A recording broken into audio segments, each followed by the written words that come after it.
man tuo ka jane jo banling gwasame kwi tumani peace initiative waraga shikana gor ka kwi tumani madrach kam boni tin chwal ke olad group tin right ke paganda mum jen ban right tin gwasame bane dil ngaje no te correct one till rodian ko ngai konen go tuman peace initiative ladje ko kwingu ka biya kamal anda mandu ni cham kwas nyak mala yanong roy ne gwasame gore jano banatin kon tin leru gwasam bana kelinkel ka jo ban lim gwasame ne dang rot nen yen kati ramme me mete shame wun mishal ke kol manyang juk ramme te shoy gwasame ni pagana mum jaram dana la kwar soma kol manyang juk jala head of government delegation kana ita payen ngenen gwasame tiken galwangan dial la kol manyang juk ka gwase dan me ngode la tuman peace initiative la wala kere weekend Nairobi kenere kon la jaka la delegation ganere kon to right ka kwi kuma ki teno right ka kwi ramamo kudi chalka pagana mum jaram dana la kwar dung bono man chalka soma duno jen chajale bukwanya lo chala kwar ka bonan chalka UPA United People Alliance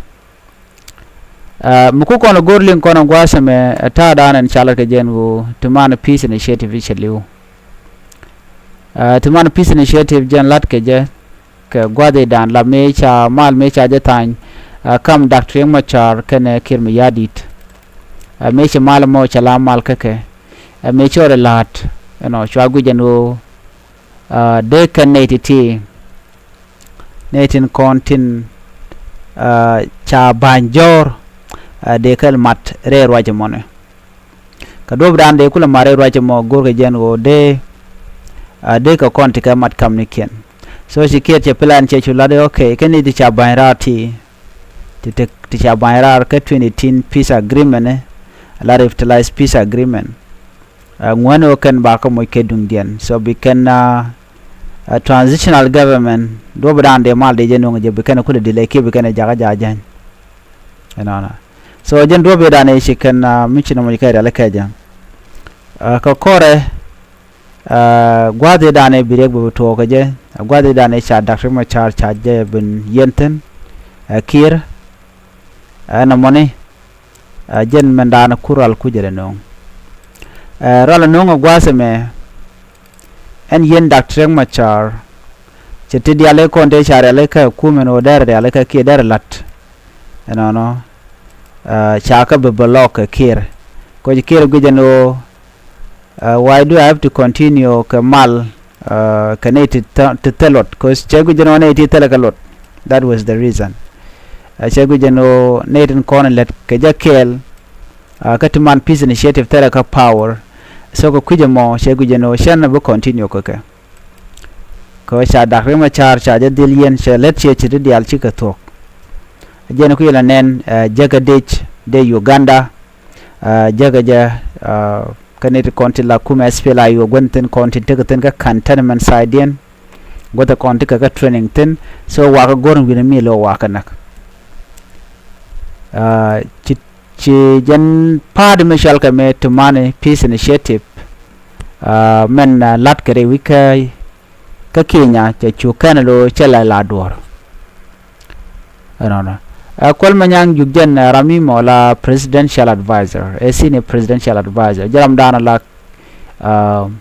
la kim yadi la jachum no na wenena United People Alliance gor keno ken de ka madre ron kin dangra wid wal badak male dana cha tan men chal ke 2018 revitalize peace agreement revitalize peace agreement kana ne dissolve ki kana ne realika mi chaje realika tama dong de ga chumaten ko mi cha ka realika ga dalti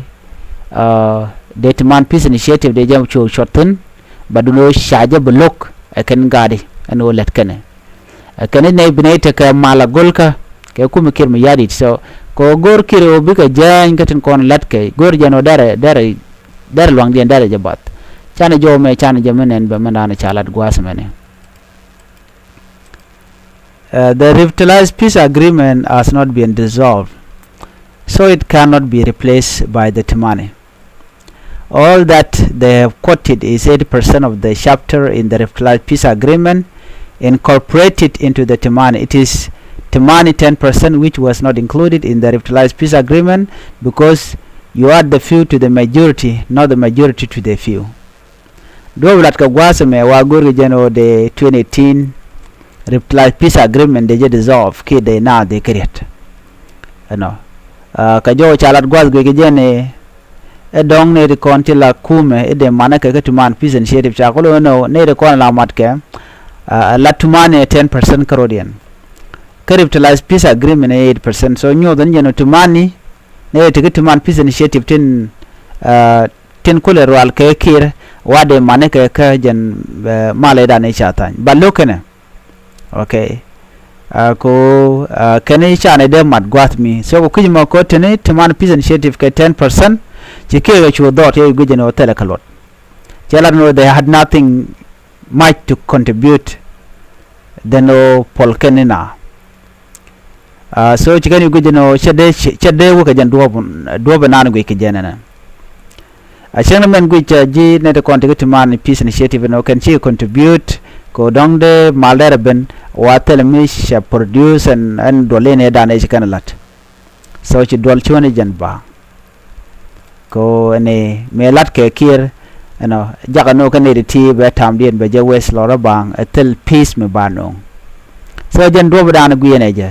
enter right now chi go dana lingen gwas me cha chula do ne ne wude shal ke me kol manyang juk ajen ne ajen tam atel mutual ke man peace initiative okay ajen ka bi chai kap chonga je ka fairo me kan de kan kula nyok mu ku kan resume ka paidiok changan dang ridungwan but after that you kore you talk chai pal kan la won yamten so jo me jen jo wedani chalat teken ni gwade dan me chikala no ba je continue no ka paidiok chu kore ben plan e chikel lat ki je so chiri diali yu jak me rai ko antama tele mishal ke no eteke tuman peace initiative no balat okay tuman peace initiative chatok ning me dong te ga dor mi bala open ka changa dana wa doctor ma char wa jalu ngeje me dong te ga dor mi bala open ka kuidin kan ji UPA chang man lat kan no kan ka part of kirdit ke kirmi yadit wa gu ki jano kan just ke symbolic kan chi o te ka midit long midit me de kan long tele ka long changa kel so jem nen yana tama shikir she gorno Janetuman Peace Initiative chua chagro ke kuide che talk. So to conclusion kan dia la kon lenga jome Tuman Peace Initiative je telwang ani biata kamal